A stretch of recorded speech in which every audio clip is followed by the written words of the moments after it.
Welcome to Fight News Now Extra. My name is John Pollock with a look ahead to what is coming up this weekend as John Ramdine and Robin Black will join me to chat about the fights on Fox Saturday night with comments from a number of the fighters on the main card.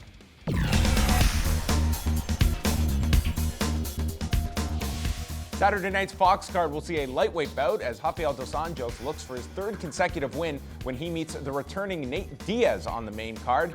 Dos Anjos is coming off the biggest win of his career this past June when he stopped Benson Henderson in the first round and is searching for a title fight if he is able to defeat Diaz on Saturday.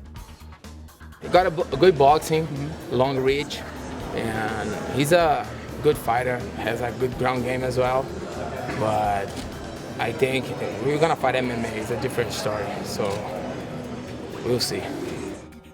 MMA fighting also caught up with Nate Diaz, who will return to the cage after close to 13 months since his win over Gray Maynard in 2013. Diaz was asked by Ariel Helwani about the controversial signing of CM Punk to a UFC deal this past weekend and what he thinks of the former professional wrestler getting a chance to fight in the UFC.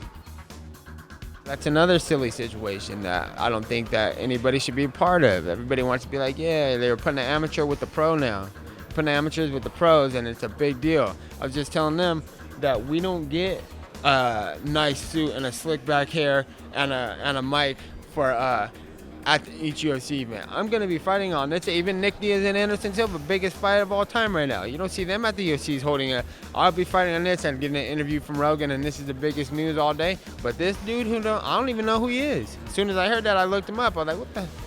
Okay, I don't know who he is. Everyone knows who he is. So obviously this guy's going to get paid millions of dollars to come over here and fight whoever he wants to make the UFC money. Great for the company. Great for the company. Everybody's getting paid from it. But you got all the UFC clingers, all the little fighters are putting their little amateur opinion. I'll fight CM Punk. I'll be happy to welcome him to an octagon. It's like get out of here, like straight up. Like you're antagonizing this. You're welcoming this. Like you ain't welcome. You can't even fight me. You're an amateur. Fight for 10 years and then we can fight. You know what I'm saying? He come train. I don't care. That's cool. Hey, all luck to him. Good luck, CM Punk. But that situation, fuck that situation. You're gonna pay that guy out more than anybody he's fighting on his first day because he's a draw. You know, I understand that. I understand the draw and the money and that it's a good for the company. But you know what it's not good for? The athletes. And finally, we hear from Junior Dos Santos, who is also coming off a big layoff since his last loss to Cain Velasquez at UFC 166 in October of last year. Dos Santos will meet Stipe Miocic as Dos Santos tries to rebuild a campaign towards another shot at the heavyweight title and is hoping he can stand and trade with Miocic. He's coming very well in his career, you know, coming from great victories. I think it's going to be a good fight, you know, for me to test myself. If Miocic tries to take me down in this fight, I'm going to use my jiu-jitsu or something like this, you know. But I don't believe. I think he's going to accept to fight stand-up with me. And for sure, you know, two heavyweights hitting each other, somebody's going to get knocked out. And that was Junior Dos Santos, who will headline the Fox card on Saturday night in Phoenix, Arizona. Amazingly, the first UFC card to ever take place in Phoenix, and the last time a Zuffa-owned organization was in that state in December. It was Benson Henderson taking the Showtime kick from Anthony Pettis. WEC's final card. I know. Some good karma for Saturday Not night. awesome. It was a sad day for mixed martial arts because, you know, we saw one of the best organizations in the world. Poor Anthony get Pettis dissolved. and Benson Henderson. Well, I know, but look at some of the other guys. I think it was the Calgary show. I think 19 of the Edmonton show, 19 of the fighters on that card went to the UFC. And remember back when people would literally say, well, not how the would these same. WEC These guys aren't as good as how the guys are they in the going to UFC. do in the UFC? The Strikeforce guys couldn't hang with the guys in the UFC. Well, but it definitely is good karma to have sort of the wrapping up of one of the great fight shows and then to go back and bring a heavyweight main event. That's awesome.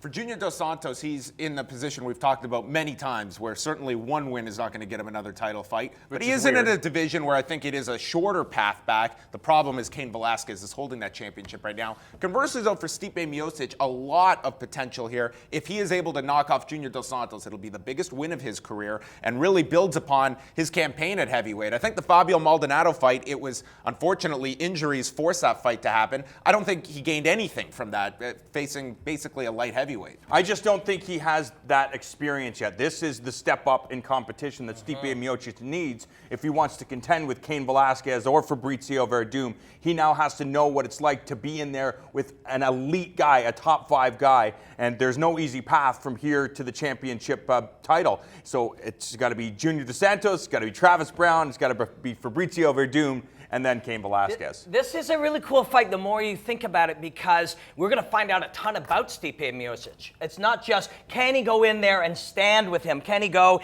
and exchange punches with him?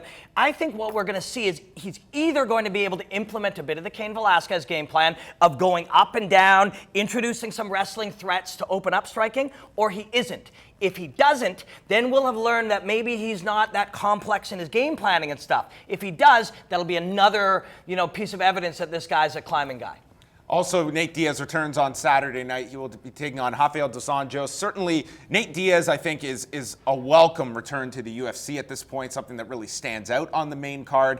For Dos Anjos, though, I mean, what is he essentially fighting for here, John? I think everybody realizes that this guy could be the guy that's fighting for a 155-pound title. Can this fight get him that? I think so, especially, it depends on the performance. I think after the fight's done, it's like, what type of performance did Dos Anjos have?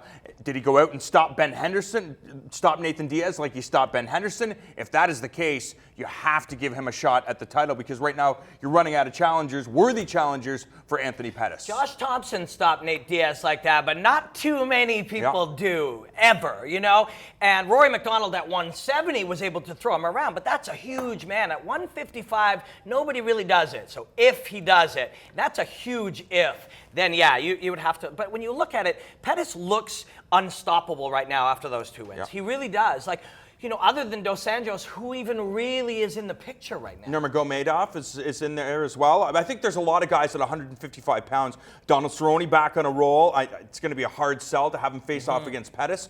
But you have that Dos Anjos fight, and I think he's so talented, he's athletic, and I think it makes sense if he can go get this win over Ben Henderson, get the win over Nathan Diaz. He stopped Donald Cerrone, who was on a roll. I think he'd won 5 fights in a row, got the victory over Cerrone there. So I think it makes sense. You have a lot of great stories, and the Russians on the sidelines right now. I want you guys to try and answer this for me, because I don't have an answer. World Series of Fighting, here they are. They're going up Saturday night, partially head-to-head with the Fox card. They'll kick off at 9 Eastern with their main card. We got Husamar Palhares, John Fitch. Fine main event. A couple weeks from now, they are going to have a best of World Series of Fighting airing on the main NBC network. Why these aren't reversed, why these dates aren't reversed, I don't understand why. I don't hear any buzz about this particular card. And they've got a, I think, very quality main event, but this thing is going to be completely forgotten, I think, by people on Saturday night. You're going to get your fill of fights Friday night and Saturday night, and maybe you'll try and find the main event on Sunday if you're a fan. It's very, very strange. I think it just comes down to the growing pains. I don't think this is a World Series of Fighting call. It seems like this is an NBC Sports Network call to go head-to-head, and it's not the kind of competition where it's like Bellator had with UFC. It's just, well, that makes my decision easy, I think, is what most fans are deciding. I think it's, for NBC Sports, this is just clearly not a priority. And